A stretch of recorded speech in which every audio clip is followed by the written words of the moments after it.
শুরু হয়ে গেছে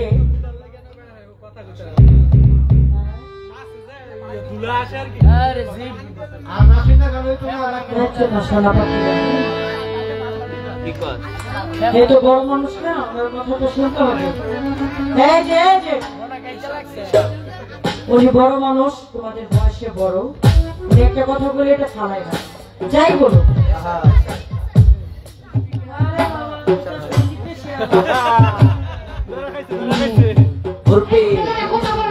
আমাদের শ্রদ্ধাভাজন বিট্টু সাহেব ভাই, আপনি মঞ্চে আসতে খুশি হব। আমাদের ধারা কাজ একেবারে শুরু হয়ে গেছে,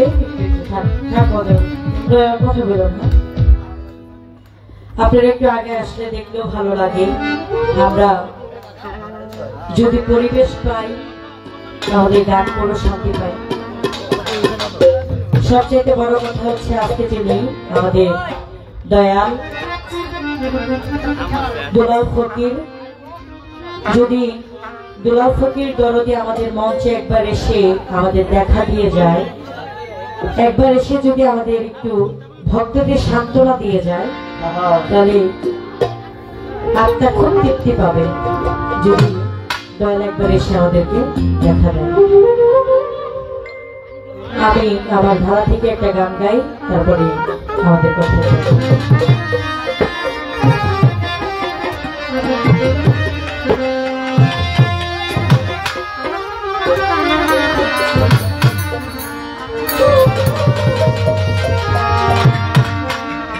আমার সাধনে দিন বয়া যায়, আমার দয়াল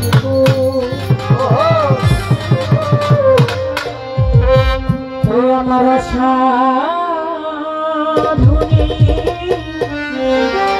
দিন বয়া যায়। একটু পারবে?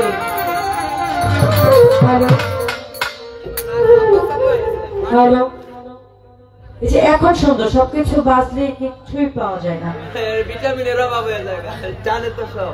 আমার সাধনে দিন বয়া যায়, আমার দয়াল গো অসাধনে দিন বইয়া যায়, আমার সাধনে দিন বইয়া যায়, আমার দয়াল অসাধনে দিন বইয়া যায়।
আমার দয়াল গো অসাধনে বিদ্যে। আমি শাস্ত্র ভেদে কত শুনি, কত জনম ঘুরি আমি, কেমন করে বাঙাল জনম হয়, কোন চরিত্রে কত হাল, ছিলাম আমি কত কাল, বেশভূষণ কি ছিল মোর গাল। মাতা দেহে রসের হাড়ি ৭২,০০০ নারী, এই নারী দেহের কোন জায়গায়? এই দেহে মরা আছে, মরা খেয়ে মরা বাঁচে, এই মরা দেহের কোন জায়গায়? এই গানটার মধ্যে বাবা পুরোটাই হচ্ছে বিচার, প্রশ্ন, কথা। আমি আজকে আমার যে দয়াল ভাবুক মানুষ ছাড়া কখনো মন বিক্রি করা যায়। একজন ভাবুক মানুষ আপনি কখন চিনবেন? যখন তার চেহারা থেকে তাকালে বুঝতে পারবেন যে এই মানুষের চোখের সাথে চোখের একটা টান আছে, তখন আপনি বুঝতে পারবেন সে একজন ভাবুক মানুষ। তার আগে বোঝা সম্ভব না। বিশ্বাসে ভক্তি মিলে যদি আপনি তাকে বিশ্বাস করতে পারেন। আমার বড় পীরে এক পাগলা ছিল, কথাটা যদি আমার পালা থেকে একটু বাইরে বলি, আমার বড় পীরের এক পাগল ছিল। এই পাগল বড় পীরকে ভালোবাসে, রাস্তা দিয়ে যায়।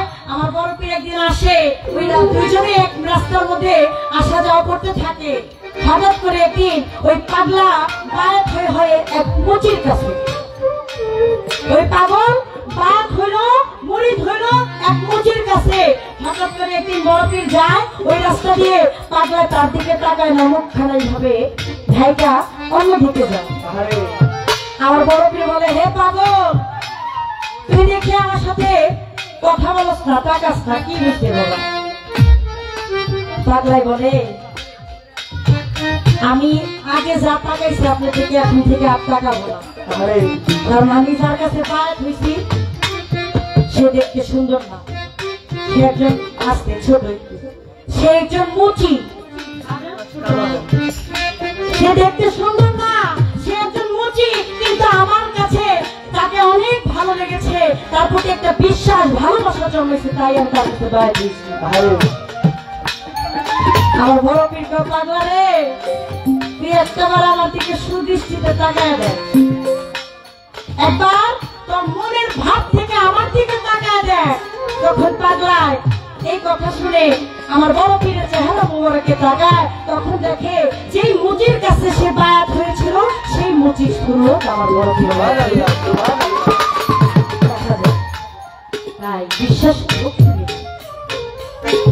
আজকে যদিও আমাদের দয়াল যিনি দোলা ফকির আমাদের এই মঞ্চে এসেছেন, আমি দয়ালের প্রতি আমার প্রিয় ভক্তি জানিয়ে আজকে যার সাথে আমি ভূমিকা হিসেবে পালাগান করছি, আমাকে একটা টেস্ট করছে আর কি, যে আমার সম্পর্কে আমি তার নাতি হই, সম্পর্কে আমি নাতি। আমাদের বাংলাদেশ বাউল সমিতি আমাদের অফিসে গেলে এই যে কয়েকজন মানুষ আছে, কয়েকজন মানুষ আছে, এর মধ্যে হচ্ছে বারেক বৈদেশী নানা, সালাম সরকার নানা, এরপর শাহ আলম সরকার নানা, এই কয়েকজন বেড়ার লিগে আমি আর অফিসে দেখতে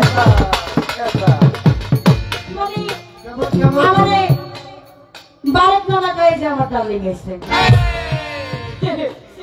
শাহ আলম নানা কয় যে আজকে বিয়েটা করে এলাম, মা বলি বালে আম্মা থাকলে আজকে বিয়েটা করে ফেলবো। ওই সালাম সরকার নাম মানে নামাজ জ্বালায় আমি আর পারি না। যাই হোক, সেই সম্পর্ক থেকে তার সাথে ভালো একটা সম্পর্ক, কিন্তু এইভাবে মঞ্চে তার সাথে কখনো আমি গান করি পালাগান হিসেবে কখনো করি নাই। যদি এটা আপনাদের কারণে সম্ভব হয়েছে, বিশেষ করে আমার মিন্টু ভাই যে তার কারণে সম্ভব হয়েছে, এবং দয়ালের যদি একটা ডাক না থাকতো আমি এখানে আসতে। ভক্তের আচ্ছা, গুরু যদি পতি হয়ে থাকে, পতি মানে হচ্ছে স্বামী, তাই না? যদি দয়াল যদি পতি হয়ে থাকে তাহলে পতি হচ্ছে স্বামী, স্বামী, আর সেই ক্ষেত্রে হয় স্ত্রী, মানে গুরু শিষ্য তারা স্বামী স্ত্রী হয়ে যায়। স্বামী স্ত্রী যদি হয়, এখানে কথাটা হচ্ছে যে তাদের তো অবশ্যই তারা একটা মিলন আছে, কারণ স্বামী স্ত্রী মিলন করবে, সেখান থেকে আল্লাহ সন্তান দেয় প্রত্যেকটা মানুষের। কিন্তু এখানে কথাটা হচ্ছে অন্যভাবে, যে কোন শিষ্য যদি স্বামী স্ত্রী হয়ে থাকে এই সন্তানটাকে, এটা তো অবশ্যই সন্তান হবে এই সন্তানটাকে। দেখেন গরুর জিহ্বা হচ্ছে লিঙ্গ, ভক্তের কর্ণ হচ্ছে যোনি।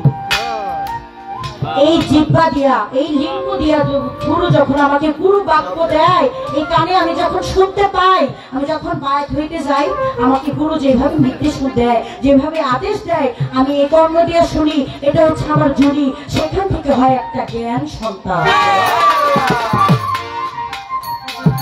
এটা হচ্ছে কি, এর সন্তানের নাম কি? এটা হচ্ছে জ্ঞান। সন্তানের নাম হচ্ছে জ্ঞান সন্তান। গরুর জিহ্বা হচ্ছে লিঙ্গ, ভক্তের কর্ণ হচ্ছে যোনি। আমার কাছে আমার দয়াল জানতে চেয়েছিলেন, আমি আমার এই ছোট মুখে খুব ছোট ভাবে আমি কথার জবাবটা দিলাম। তবে আমার দয়ালের কাছে আরেকটা কথা জানা থাকবে, এই দরবারে থেকে আমি এক মিনিট, কথাটা খুবই গুরুত্বপূর্ণ, আপনারা একটু শুনবেন। আমি বায়াত হইলাম, আমি আহিলে বায়াতকে বিশ্বাস করলাম, আমি যতটুকু মানলাম সবকিছু মানলাম। এই যে দলিলের মধ্যে স্পষ্ট ভাবে বলা আছে, শুধু যে পুরুষ বায়াত হইব তা না, মহিলারও বায়াত হইতে পারে। মানে শুধু যে পুরুষ বায়াত হবে এরকম কোনো কথা নাই হাদিসের মধ্যে। কোরআনের মধ্যে স্পষ্ট ভাবে বলা আছে, পুরুষ বায়াত হইতে পারবে এবং মহিলা যারা আছে তারাও বায়াত হইতে পারবে, নিষেধাজ্ঞা নাই। হ্যাঁ আমি মানছি, তবে কথা হচ্ছে আরেকটা বাবা। এতক্ষণ ছিলাম শরীয়তের পক্ষে, যেমন আমি শরীয়ত করি, নামাজ করি, রোজা করি, সবকিছুই করি, তারপরে গুরু ধরতে হইব কেন? এখন হচ্ছে উল্টাটা। উল্টাটা কেমন? এই যে আমি বায়াত হওয়ার পরে সবকিছুই মানলাম, আমার গুরু ধরতেই হবে, এটা ছাড়া কোনো উপায় নেই। গুরুকে পাইলে আমি আল্লাহকে পাবো, আল্লাহকে পাইলে আমি গুরুকে পাইলে রাসূলকে পাবো, রাসূলকে পাইলে আমি আল্লাহকে পাবো। তাহলে কথা হচ্ছে এই যে আমি বায়াত হইছি, এখন যদি আমি হজ না করি, যাকাত না দেই, নামাজ না পড়ি, তাতে কি যে গুরু যে আমি ধরলাম, আমি কি বেহেশতে যেতে পারবো?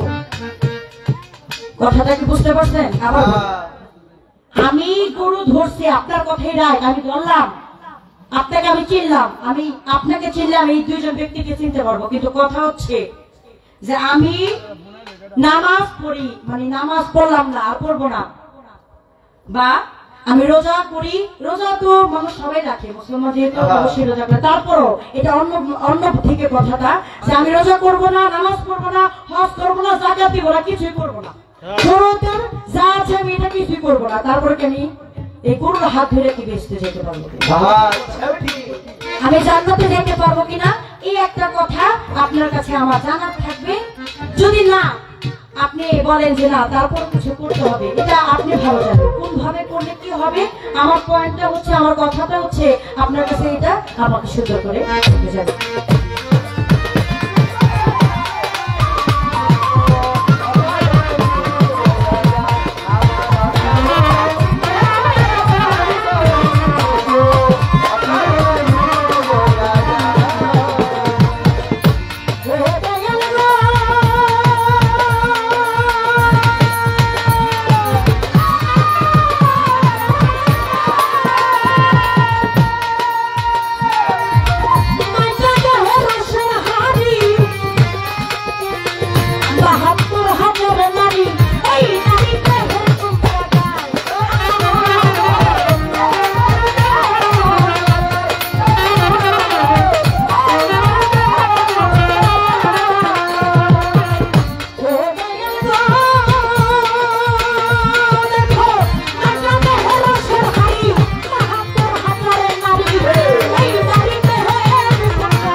সেটা গাই গাবো গাবো আপনি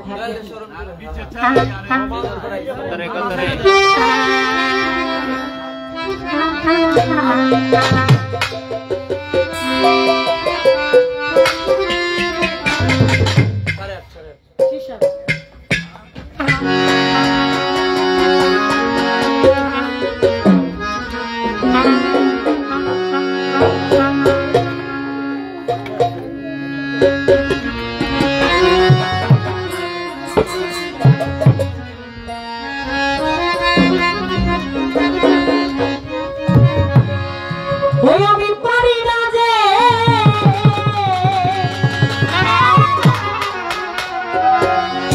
ঘরে রইতে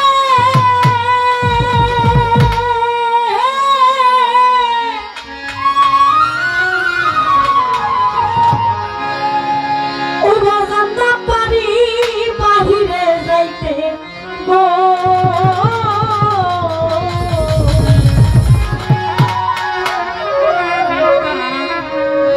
ঘুরিয়াবি পথে পথে ঘুরি আমি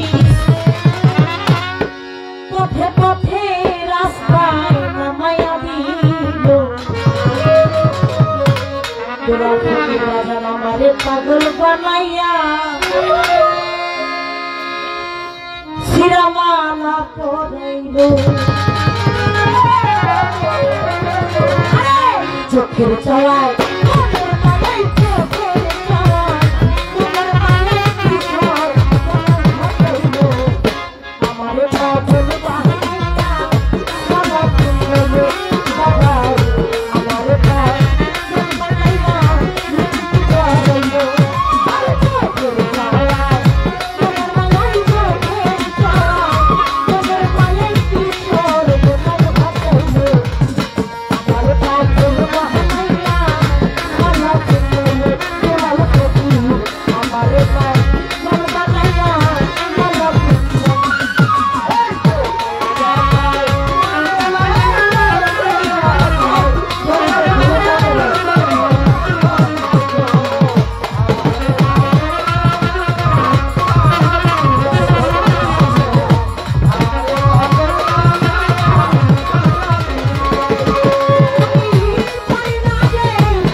শিরে পাগল বানাইয়া আমারে পাগল বানাইয়া খেলা শিখাইলো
মারাত্মক বলি আরে বাপ রে আটটার মধ্যে কাম হবে এই অনেক টাকা পাইছি বকশিশ অনেক টাকা বকশিশ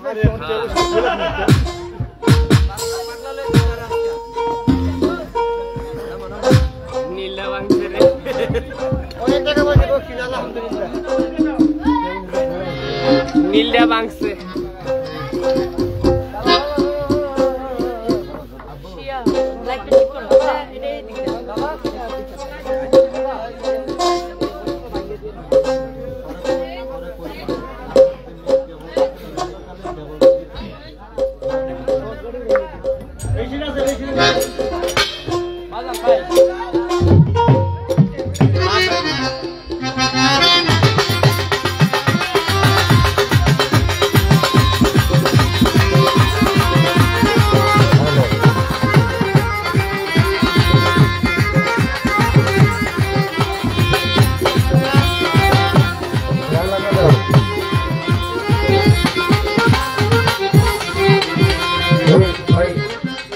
ভোকালের কন্ট্রাক্ট দেন পূজা মেন ভোকালের কন্ট্রাক্ট দেন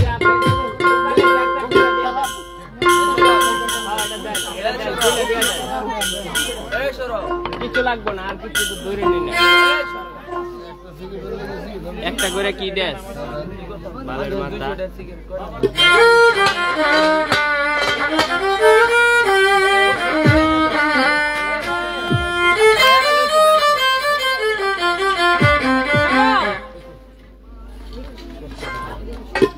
मीटर साउंड है बारा बेस लेवल बारा मॉनिटर है तो आउटपुट दरकार ना आउटपुट অনেক সব জি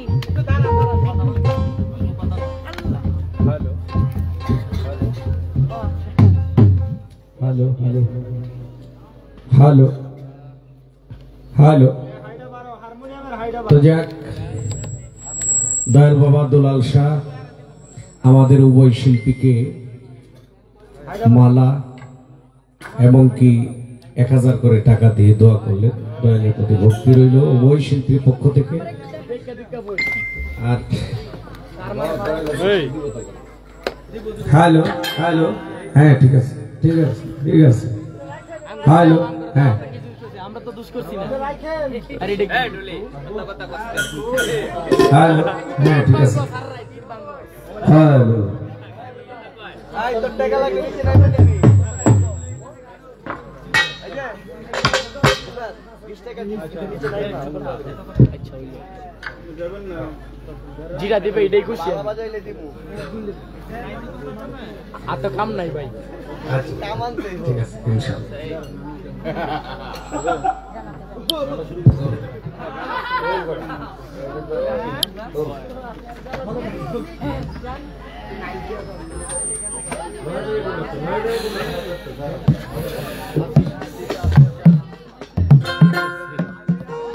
আমার বন্ধু গেছে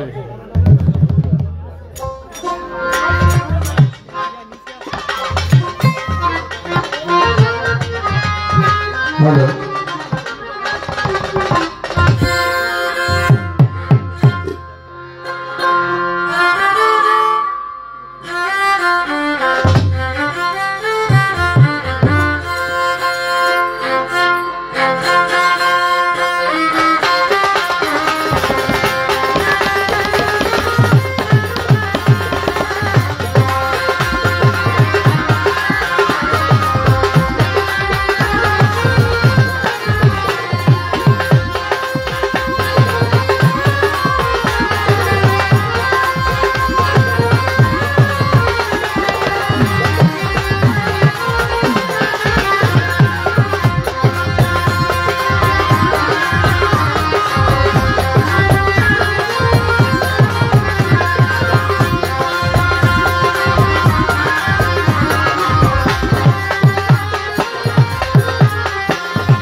পরীক্ষামূলক একটি কথা ছিল, সুন্দরভাবে তার মীমাংসা করে এবারও একটি জিজ্ঞাসা জানার জন্য দয়ালের কাছে বায়াত হইলাম।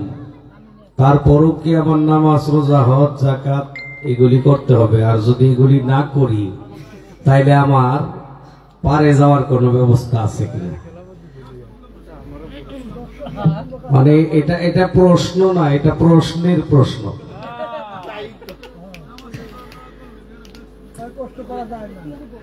না, দয়াল প্রশ্ন করা যায় না। আমি জানতে চাইছি, প্রশ্ন করি নাই।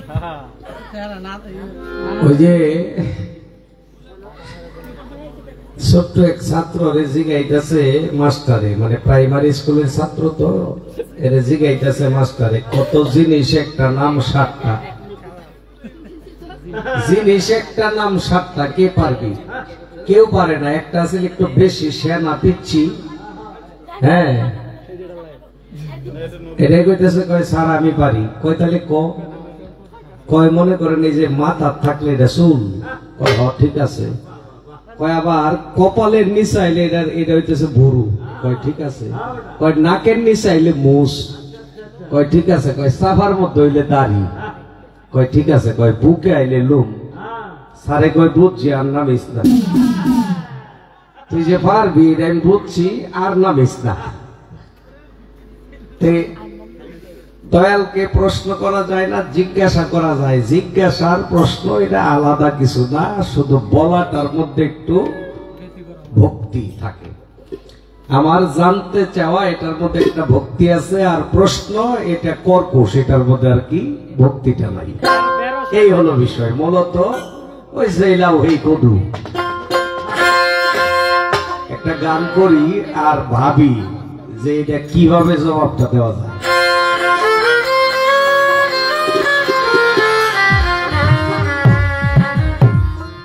আবার আপনারা মনে করেন না যে আমরা অল্প স্বল্প মানুষ, আপনারা অল্প থাকলে গিয়ে ওই যে মেশিন একটা ফিট করে রাখছে,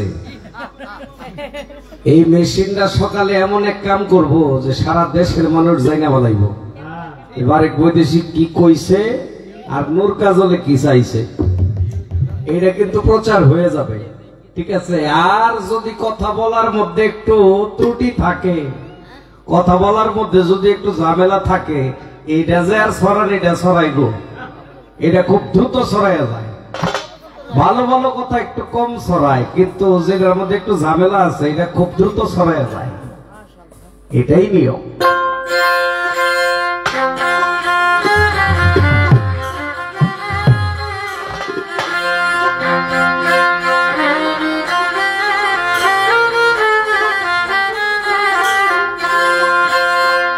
গুরুপক্ষের ছোট্ট করে একটি গান।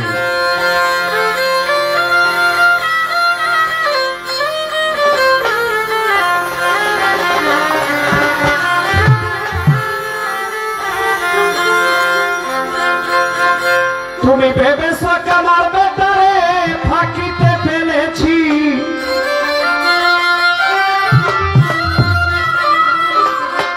ভেবেছ আমার বেটারে ফাঁকিতে ফেলেছি, বিনা পাগল ধরিয়ে কাশি করছো নাচানাচি।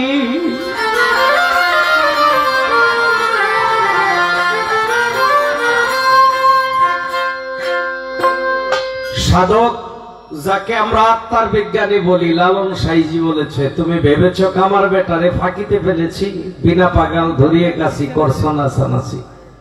বাবা, এখন আমাদের এই দেহ কাছি, এই দেহটাও কিন্তু একটা কাছি। এই কাছির ধার আছে, শান আছে, এটাতে যা মন চায় তাই করতেছি, কিন্তু এই কাছি যখন ভূত হয়ে যাইব, ওই কামারের কাছে আমাদের যাইতে হবে, যে কামার আমাদেরকে তৈরি করে পাঠাইছে, যে কামারে আমাদেরকে সৃষ্টি করছে, ওই কামারের কাছে আমাদের যাইতে হবে। তবে আফসোস, এটা ধার থাকতে, এটা ভালো থাকতে ওই কামারের আমরা চিনি না। যখন এই কাছে ভূত হয়ে যাইব, তখন আমরা কামারের কাছে ঠিকই যাব। তুমি ভেবেছ ফাঁকিতে ফেলেছি,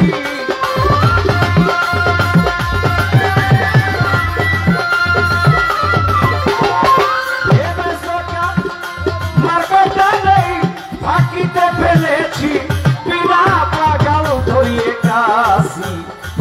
নাচানাচি বিনা পাগাল ধরিয়ে কাশি করছো নাচানাচি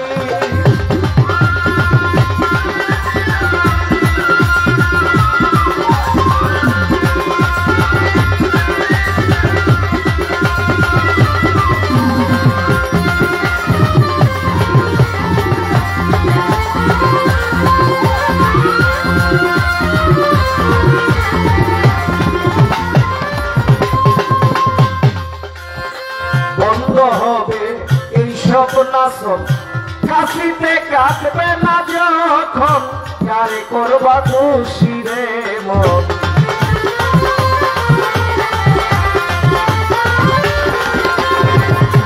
বন্ধ হবে এই সব নাচন কাশিতে কাটবে না যখন কারে করবা খুশি রে মন কারে করবা খুশি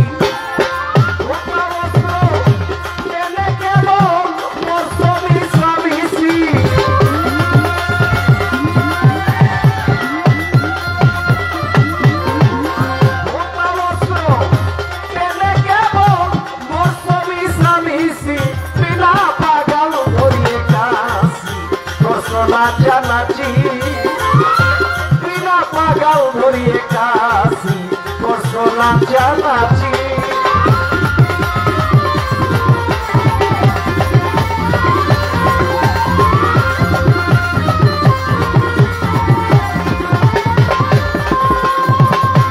পাগলের গোবদানন্দ মন তোমার আর সহি ছন্দ দেখে দ্বন্দ্বে আছি রে মন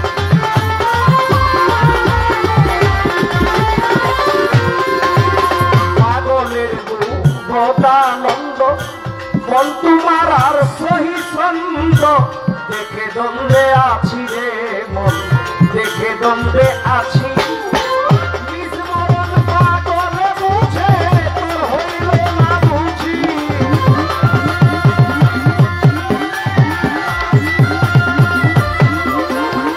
নিজ মরণ পাগলে বুঝে তোর হইল না বুঝি বিনা পাগল ধরিয়ে কাছি করছো নাচানাচি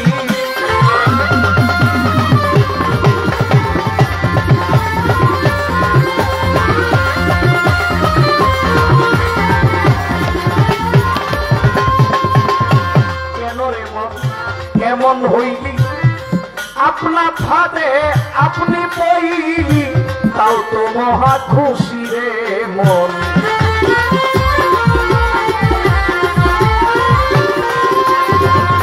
কেন রে মন কেমন হইলি আপনা ফাঁদে আপনি পইলি তাও তো মহা খুশি রে মন তাও তো মহা খুশি করবে সিরাজি সাই কয় লালন তোমার মন হইল নৈরাজি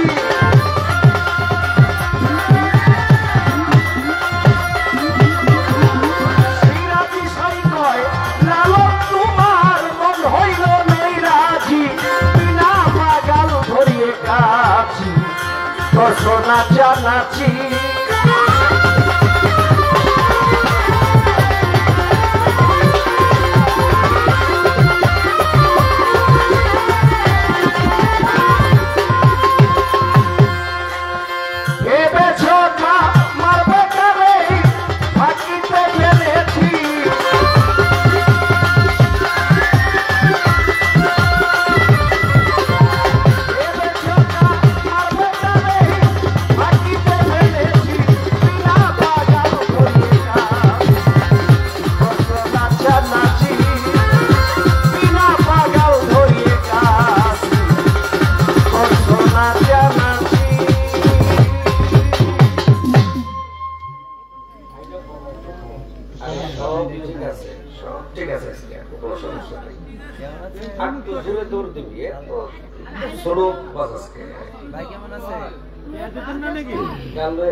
বিষয়টি একটু শোক না দিলে তো আর হইল না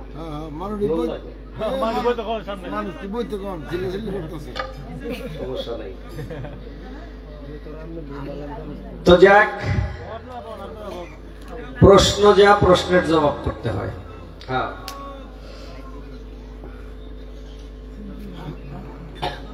নামাজ পড়বো না, রোজা করব না, হজ করব না, কোরবানি দিব না, যেহেতু আমি গুরু ধরছি। তার এমনি 4 জন মানুষের মধ্যে 2.5 জনই ভোলাবান। কি বিপদে আছে, জাগর যন্ত্রণায় বাড়ি ঘর ফলাই থুয়ে আয়া পড়ছি, এই নয় দি হেরাই বই রয়েছে। পোলাপানটা কিছু কইতেও মন চায় না, ভয় করে। পোলাপানটা কই না কিছু ডরাই করে, ছোট পোলাপান করে কিছু কোন যায় না, সমস্যা আছে। কারণ এক সময় ওরাই তো কমিটি হইব, এক সময় ওরাই বাইনা করবো, এর লিগে করে কিছু কোন যায় না। আর 2-4-5 বছর পরে ওরাই কমিটি হইব, তাই না? দেখেন এইটা কেমন যদি একটা সাক্ষাৎ করতেছে। নামাজ কি এটাকে বুঝতে হবে আমাদের। নামাজ কিন্তু বাংলা শব্দ না, আরবি শব্দ না, নামাজ হইতেছে ফার্সি কথা। আরবিতে সালাত, কোরআনে আছে আকিমুস সালাত ওয়া আকিমুস যাকাত। সালাত এর ফার্সি হলো নামাজ, বাংলায় হইতেছে স্মরণ করা বা সংযোগ, স্মরণ সংযোগ। আপনি স্মরণ করবেন কাকে, সংযোগ করবেন কার সাথে? এখন আবার যারে দেখছেন তারে স্মরণ করলেই তার সাথে আপনার সংযোগ হবে। আপনি কারে দেখছেন? যারে দেখছেন তারে স্মরণ করবেন, তার সাথে আপনার সংযোগ হইতে হবে। এটা হইতেছে সালাদের ভাবার্থ। আর যদি স্মরণ করা হয়, এই স্মরণটা আমরা যে কোনো ভাবেই তো করতে পারি। কি করতে পারি না? নিয়ম বাইন্দা করা লাগবে এরকম তো না, যে কোনো ভাবেই করতে পারি না। আমি যদি আমার মালিকের স্মরণ করি, যে কোনো জায়গায় আমি যে কোনো হালে যে কোনো ভাবে আমি আমার মালিকের স্মরণ করতে পারি। এই যে আমি যা অর্থ বলবো এটা আমার কথা না, এটা কোরআনেই বলতেছে। সালাত শব্দের অর্থ স্মরণ সংযোগ। ফার্সিতে প্রচলিত হয়ে গেছে নামাজ বলে, এই জন্য আমরা নামাজ কই মানে এটা ব্যবহার করি। আচ্ছা, শরীয়তের আইনে ওয়াক্তীয় নামাজ 5 ওয়াক্ত মসজিদে যায় পড়তে হয় বা আদায় করতে পারলে ভালো। অনেকেই মসজিদে না গেলে বাড়িতে করে, কি করে না? করতে হবে। এখন আমি গুরু ধরছি, আমি যদি ওইটা না করি তাইলে আমার কি আরো কোনো ভাব আছে? এটা আমি আমার থেকে জবাব দিব না তো, এটা কোরআনে জবাব খোদা নিজেই দিয়ে রাখছে।